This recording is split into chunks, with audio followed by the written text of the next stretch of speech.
3.3 पढ़ेंगे, जिसका पहला सवाल है निम्न समीकरणों के युग्म को विलोपन विधि तथा प्रतिस्थापन विधि से हल कीजिए। कौन सी विधि अधिक उपयुक्त है? तो देखो सबसे अधिक उपयुक्त विधि विलोपन विधि होती है, और पिछली कक्षा में हमने प्रतिस्थापन विधि पढ़ चुके, तो हम आज केवल विलोपन विधि से सवाल पढ़ेंगे। तो पहला सवाल देखो, ठीक है।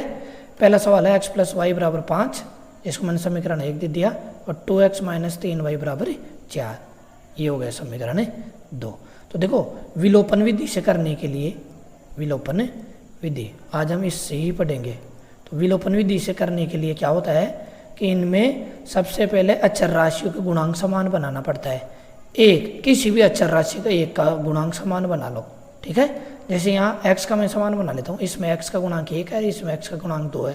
तो आप ऐसा करो, समीकरण 1 को 2 से गुणा कर दो। तो देखो समीकरण 1 को 2 से गुणा करने पर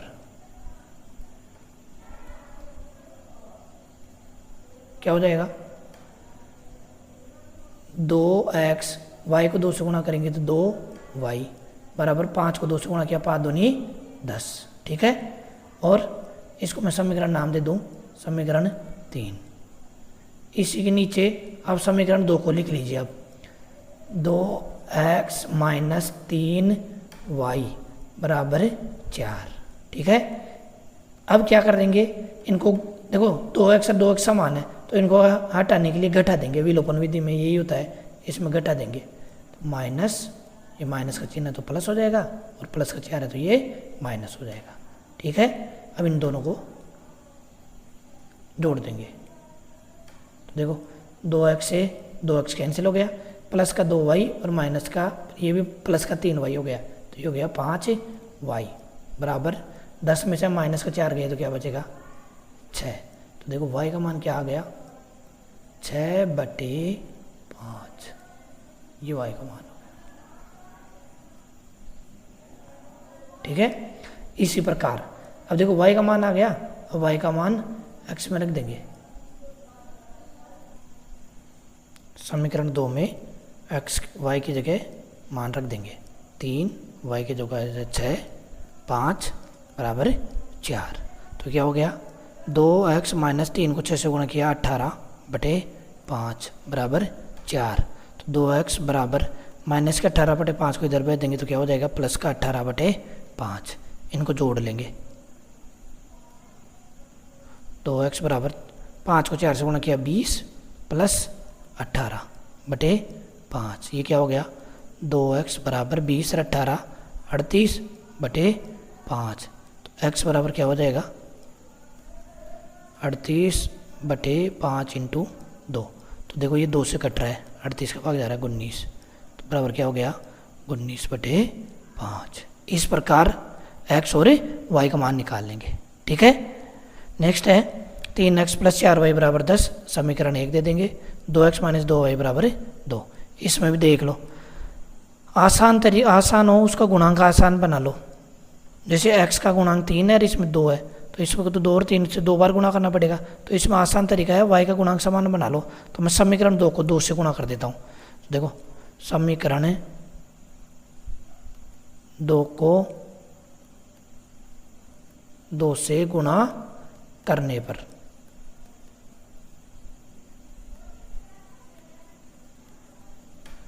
देखो 2 से गुणा कर देंगे, 2 दूनी 4x - 2 को 4 से गुणा किया 4y, और 2 को 2 से गुणा किया तो 4। तो ये क्या हो गया?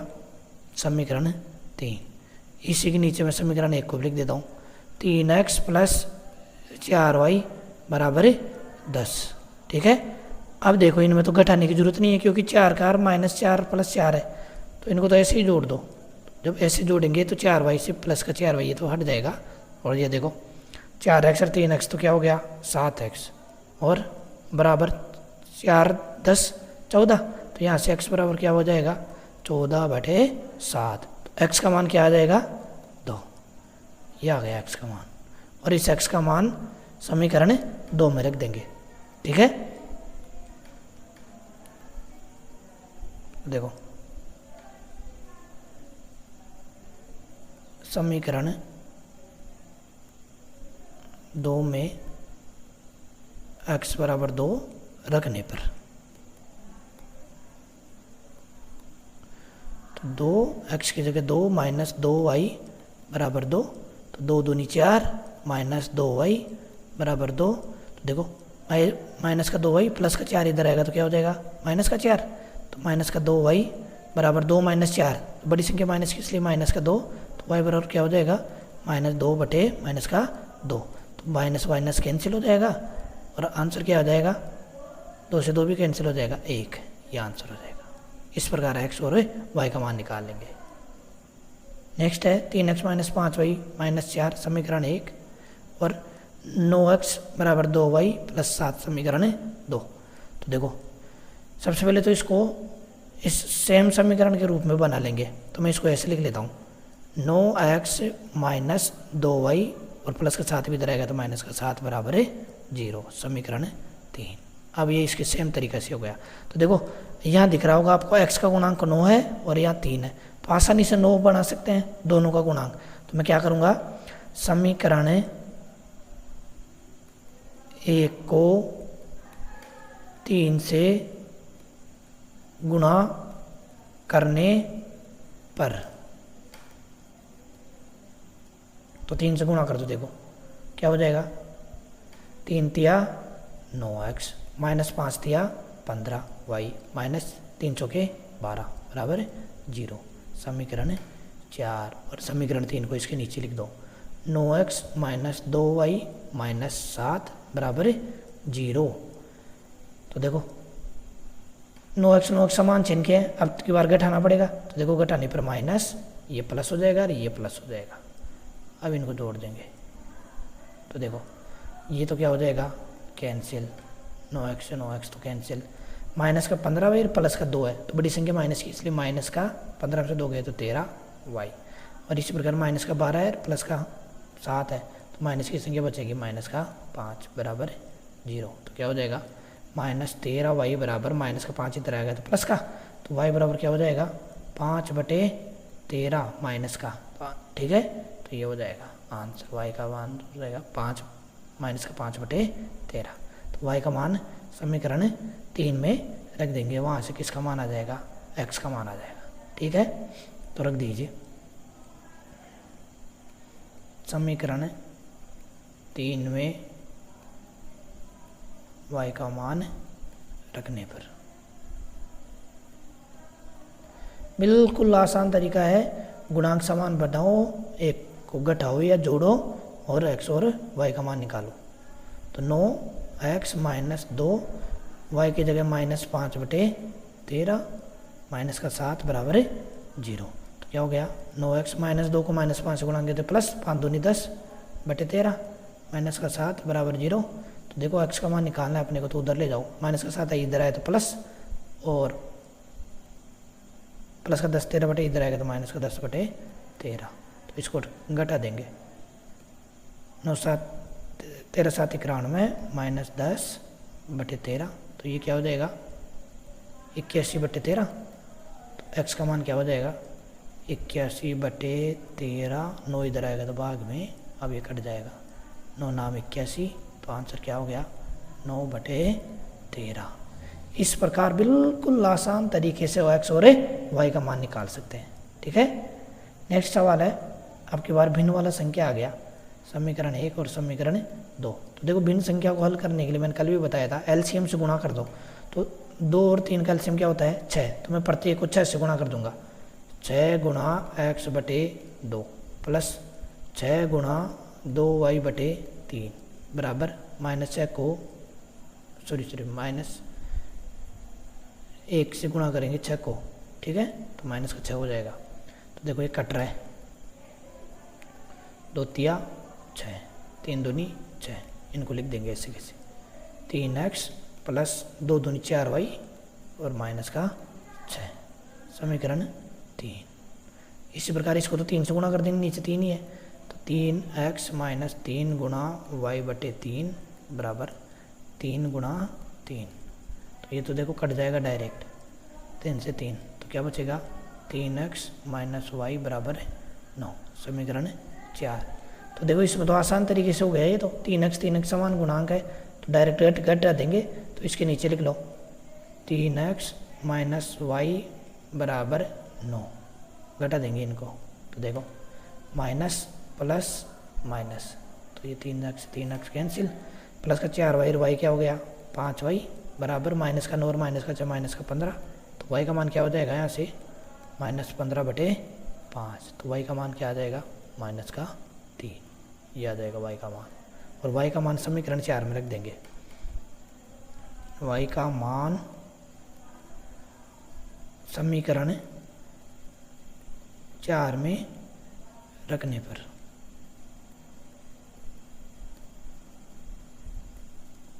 देखो 3x माइनस वाई की जगह -3 बराबर 9, ये क्या हो गया 3x -3 और -3 प्लस का 3 बराबर 9, तो यहाँ से 3x बराबर क्या हो जाएगा 9 प्लस का 3 आएगा तो माइनस का 3, तो 3x बराबर हो गया 6, और यहाँ से x बराबर क्या हो जाएगा 6/3 बराबर 2, ये आंसर हो जाएगा। ठीक है, बिल्कुल आसान तरीके से। नेक्स्ट सवाल है, अब है समीकरण बनाएंगे और उसके बाद में हल करेंगे। तो देखो निम्न समस्याओं में रैखिक समीकरणों के युग्म बनाइए और उनको हल कीजिए, अगर उनका अस्तित्व तो विलोपन विधि से ज्ञात कीजिए। तो देखो पहला सवाल है, बिल्कुल आसान तरीके से पढ़ो और समीकरण बनाओ और हल कर लेंगे। ठीक है, तो देखो यदि हम अंश में 1 जोड़ दें और हर में 1 घटा दें तो भिन्न 1 में बदल जाती है, और यदि हर में 1 जोड़ दें तो 1/2 हो जाती है, तो वह भिन्न क्या है। तो उस भिन्न से तो शुरुआत कर लो कि माना वह भिन्न x/y है, तो प्रश्न अनुसार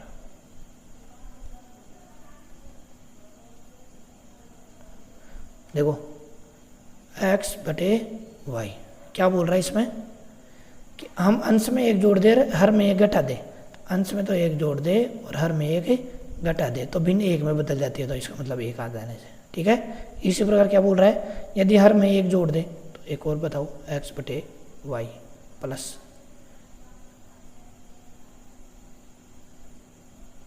यदि हर में 1 जोड़ दे तो वह 1/2 हो जाती है, मतलब अंश में कुछ ही नहीं जोड़ना पड़ रहा आपकी बार। ठीक है, तो इसको हटा देंगे, बस अब इनको हल कर लेंगे, समीकरण प्राप्त हो जाएगा। इसके नीचे क्या मान लो 1, तो 3 से गुणा कर दो, अंश से गुणा कर दो, 1 से गुणा किया तो x + 1 और y - 1 को 1 से गुणा कर दो तो y - 1, यहाँ समीकरण क्या हो गया x प्लस का y इधर आएगा तो माइनस का 1।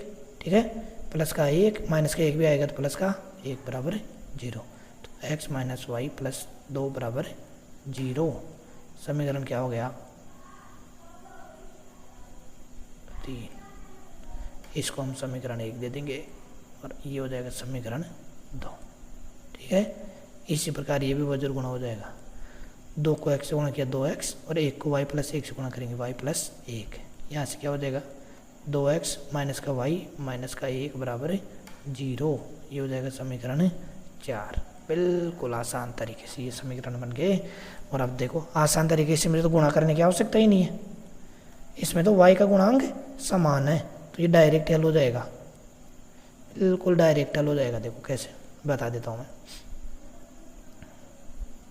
इसको ऐसे लिख लो x - y + 2 बराबर 0 और 2x - y - 1 बराबर 0। देखो y का गुणांक समान है तो घटाना पड़ेगा, माइनस प्लस प्लस घटा दो तो ये जाएगा माइनस का x बचेगा, 2x माइनस का होगा तो ये कैंसिल,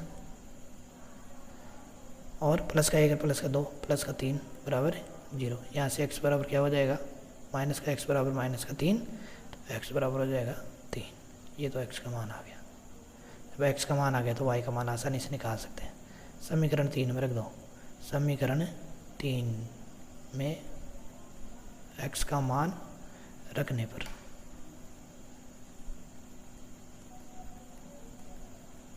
रख दीजिए, x की जगह 3 - y + 2 बराबर 0, तो 3 × 2 5 - y बराबर 0, तो माइनस का y बराबर हो जाएगा -5, इसका मतलब क्या हो गया y बराबर माइनस माइनस कैंसिल, y बराबर 5। ठीक है, अपने को तो भिन्न बतानी थी, वो संख्या भिन्न कौन सी होगी, तो x बटे वाई थी, तो x की जगह हो जाएगा 3 और y की जगह हो जाएगा 5। ये आंसर हो जाएगा 3/5, वो भिन्न हो जाएगी। ठीक है, बिल्कुल आसान भाषा में हो जाएगा। नेक्स्ट है कि 5 वर्ष पूर्व नूरी की आयु सोनी की आयु की 3 गुनी थी और 10 वर्ष पश्चात नूरी की आयु सोनी की आयु की 2 गुनी हो जाएगी। नूरी और सोनी की आयु कितनी है, कितनी है मतलब वर्तमान की पूछा है, तो इसको कैसे करेंगे, माना नूरी तथा सोनू की वर्तमान आयु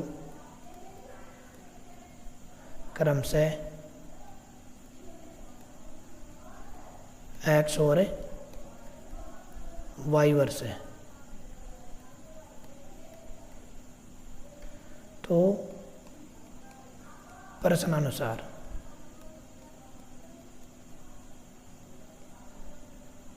देखो 5 वर्ष पूर्व की बात कर रहे हैं, है ना। नूरी की आयु सोनू की आयु की, तो नूरी की आयु 5 वर्ष, दोनों की आयु क्या हो जाएगी 5 वर्ष पहले, तो x - 5 और y - 5, पहले की बात कर रहा है, वर्तमान से 5 वर्ष कम होगी। तो इनमें देखो प्रश्न के अनुसार तुलना क्या कर रखी है कि 5 वर्ष पूर्व नूरी की आयु सोनू की आयु की 3 गुनी थी, सोनू की आयु की 3 गुनी थी, तो सोनू की आयु की 3 गुनी थी, तो बराबर कब होगी, जब सोनू की आयु की अपन क्या कर देंगे 3 गुना, क्या हो जाएगा समीकरण 1। ठीक है, इसी प्रकार दूसरा समीकरण कैसे बनेगा, 10 वर्ष पश्चात, आज के 10 वर्ष पश्चात तो दोनों की आयु क्या हो जाएगी x + 10 y + 10। ठीक है, और दोनों में प्रश्न के अनुसार तुलना क्या कर रखा है कि नूरी की आयु सोनू की आयु 2 गुना हो जाएगी, तो सोनू की आयु नूरी की आयु की 2 गुना हो जाएगी, 2 गुना कर देंगे सोनू की आयु को, तो नूरी की आयु प्राप्त हो जाएगी। ये हो जाएगा समीकरण 2। इस प्रकार समीकरण बन जाएंगे बिल्कुल आसान भाषा में। तो ये हो जाएगा x - 5 बराबर 3y - 15। तो यहाँ से क्या हो जाएगा, तो x माइनस प्लस का 3y इधर आएगा तो माइनस का 3 बराबर माइनस का 5, तो इधर आएगा तो प्लस का 5 माइनस का 15। ये क्या हो गया x - 3y बराबर माइनस का 10। ठीक है, इसी प्रकार ये हो जाएगा x + 10 बराबर 2y + 20, उधर जाएगा तो x - 2y बराबर 20 - 10, तो x - 2y बराबर हो जाएगा 10। ये हो जाएगा समीकरण 3 और समीकरण 4। अब बिल्कुल आसान तरीके से हो जाएगा, x का गुणांक समान है, ये तो आप खुद भी कर सकते हो। ठीक है, बिल्कुल आसान तरीके से हो जाएगा। नेक्स्ट है 2 अंकों की संख्या के अंकों का योग 9 है, इस संख्या का 9 गुना संख्या के अंकों को पलटने से बनी संख्या का 2 गुना है, वह संख्या ज्ञात है कीजिए। तो सबसे पहले एक बात समझो, जैसे कोई संख्या है 53, तो मैं 53 को कैसे लिख सकता हूँ, इकाई अंक तो ऐसे कैसे 3 प्लस ढाई अंक क्या होता है 5, 10 से गुणा होता है, तो ये क्या हो गया 50 + 3। ठीक है, तो 53 हो गया ना। इसी प्रकार क्या हो गया, जैसे मान लो 68 लिखना हो, तो 68 को कैसे लिखेंगे 6 × 10 + 8, तो देखो वही चीज़ है ना 60 + 8। ठीक है, अगर ये कॉन्सेप्ट समझ में आ गया तो आप XY का भी लिख सकते हो। तो XY को कैसे लिखेंगे, मान लो XY कोई संख्या है तो 10x + y, इस प्रकार ये लॉजिक काम में आएगा इस सवाल में। तो देखो कैसे करेंगे, वह संख्या ज्ञात करनी है तो अपन कैसे करेंगे, माना वह संख्या XY है, तो प्रश्नानुसार, तो देखो ध्यान से पढ़ो सवाल को, 2 अंकों की संख्या के अंकों का अगर 9 है तो पहला समीकरण तो यह आ गया अंकों का योग 9, तो x + y बराबर 9, समीकरण 1। दूसरा समीकरण क्या है, इस संख्या का 9 गुना, अब XY का 9 गुना, तो XY को अब ऐसे नहीं लिखेंगे XY, इसको ऐसे लिख देंगे 10x + y। ठीक है, 10x + y का 9 गुना, तो इसको 9 से गुणा कर देंगे, 9 गुना। ठीक है, आगे क्या बोल रहा है, संख्या के अंकों को पलटने से बनी, अंकों को पलटेंगे इसका मतलब क्या हो जाएगा वाई एक्स, और वाई एक्स को कैसे लिख सकते हैं 10y प्लस एक्स, ठीक है। तो 10y प्लस एक्स अंकों को पलट दिया। तो अंकों को पलटने से बनी संख्या का 2 गुना है, बनी संख्या का 2 गुना है, मतलब 2 से गुणा कर देंगे तो वो पहले वाली संख्या क्या हो जाएगा बराबर। इस प्रकार ये समीकरण क्या प्राप्त हो जाएगा, समीकरण 2, बिल्कुल आसान तरीके से। तो इसको हल कर लेंगे। तो 9 को 10 से गुणा किया 90x प्लस 9 को y से गुणा किया 9y, 2 को 20 10 से गुणा किया 20y प्लस 2 को x से गुणा किया 2x, ठीक है। अब x वाली संख्या को एक तरफ ले लो, तो 90x minus 2x plus 9y minus 20y बराबर है 0। तो ये क्या हो जाएगा 88x minus 9y minus 20y, तो ये हो जाएगा माइनस का 11y बराबर है 0। तो यहाँ से क्या हो जाएगा 11, देखो x बराबर हो जाएगा माइनस का 88x बराबर हो जाएगा 11y। अच्छा, विलोपन विधि से हल करना है तो ऐसे थोड़ी करेंगे। देखो इसका गुणांक समान बना कर लेंगे, ठीक है। इसको मैंने दिया समीकरण 3, ठीक है। अब मैं इसको साइड में रख कार्य है इसको मिटा देता हूँ, या कर लेते हैं फिर नेक्स्ट सवाल पूरा ही बता देता हूँ। यह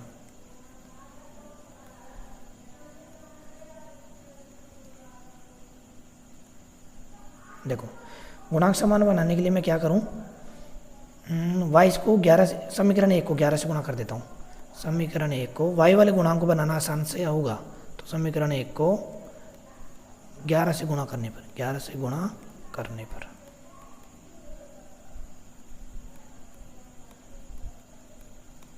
ग्यारह से गुणा कर दो, 11x 11y, 9 को 11 से गुणा किया 99, ठीक है। समीकरण 4, और अब इसको ऐसे कैसे लिख दो 88x माइनस 11y बराबर 0। अब जोड़ दो घटाने से, क्योंकि 11y भी हुई है तो वैसे कट जाएंगे जोड़ने से, तो ये हो जाएगा 99x बराबर 99। तो x बराबर क्या हो गया 99/99, तो x का मान क्या आ गया 1। जब x का मान आ गया तो y का मान भी निकाल सकते हो, कहीं से भी निकाल दो समीकरण 1 से, समीकरण 1 से, समीकरण 1 से x की जगह 1 प्लस y बराबर 9, तो y का मान क्या हो जाएगा 9 माइनस 1 बराबर 8। इसका मतलब वो संख्या क्या हो गई एक्स वाई के रूप में मानी थी अपन ने, तो एक्स वाई की जगह 1 और y की जगह 8, वो संख्या क्या हो गई 18। ये आंसर हो जाएगा, ठीक है। नेक्स्ट है, मीना 2000 निकालने के लिए एक बैंक गई। उसने चाची से 50 रुपये 100 रुपये के नोट देने के लिए कहा। मीना ने कुल 25 नोट प्राप्त किए। ज्ञात कीजिए कि उसने 50 और 100 के कितने थे नोट प्राप्त किए। तो जो चीज़ पूछा है उसी को एक्स और वाई मान लेंगे। तो ऐसे करेंगे, इसको माना 50 रुपये के नोट एक्स तथा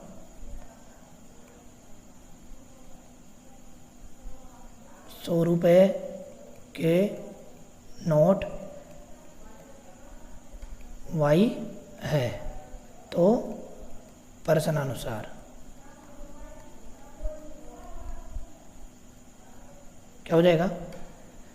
देखो मीना ने कुल 25 नोट प्राप्त किए, इसका मतलब क्या हो गया x प्लस वाई बराबर 25। एक तो ये हो जाएगा समीकरण 1, और दूसरा समीकरण क्या हो जाएगा कि 50 रुपये और 100 रुपये के 25 नोट प्राप्त किए, है ना, ठीक है।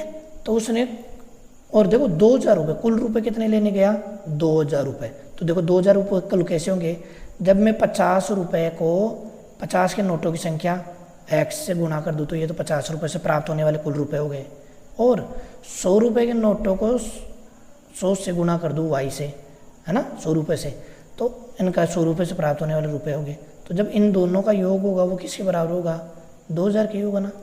अरे 50 रुपये और 100 रुपये के नोटों को अगर उनका कुल रुपये निकालना हो तो उनको गुणा करके ही तो निकालते हैं। तो वही चीज़ किया है मैंने, x के 50 रुपये के नोटों को गुणा कर दिया और 100 रुपये के नोटों को गुणा कर दिया। तो ये क्या हो गया 50x प्लस 100y बराबर 2000। ये हो जाएगा समीकरण 2, ठीक है। इस प्रकार एक्स और वाई का निकाल सकते हैं, वही विलोपन विधि से निकाल सकते हैं, ये आपको निकालना है बिल्कुल सरल तरीके से, ठीक है।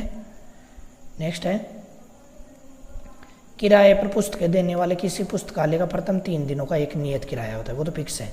उसके बाद में प्रत्येक अतिरिक्त दिन का अलग किराया होता है, एक दिन का अलग किराया होता है। सरिता ने 7 दिनों तक एक पुस्तक रखने के लिए 27 रुपये दिए, जबकि सुश्री ने एक पुस्तक 5 दिनों तक रखने के लिए 21 रुपये दिए। नियत किराया और प्रत्येक अतिरिक्त दिन का किराया ज्ञात कीजिए। तो बस इन्हीं को मान लेंगे। माना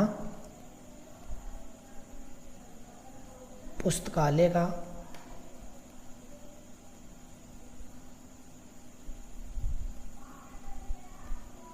नियत किराया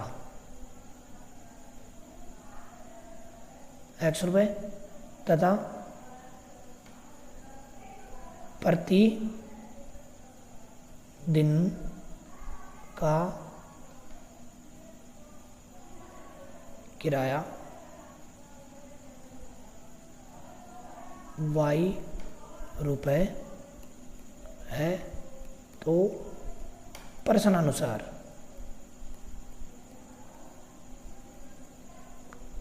देखो, सुश्री ने क्या लिया, सरिता ने सबसे पहले 7 दिनों के लिया और एक पुस्तक रखने के लिए 27 रुपये 7 दिनों के लिए। तो 7 दिनों के लिए पहले तो फिक्स किराया देगी x, और 7 दिनों का कितना हो जाएगा, एक दिन का y किराया है, तो 7 दिन का क्या हो जाएगा 7y। तो दोनों को मिला क्या हो गया 27 रुपये।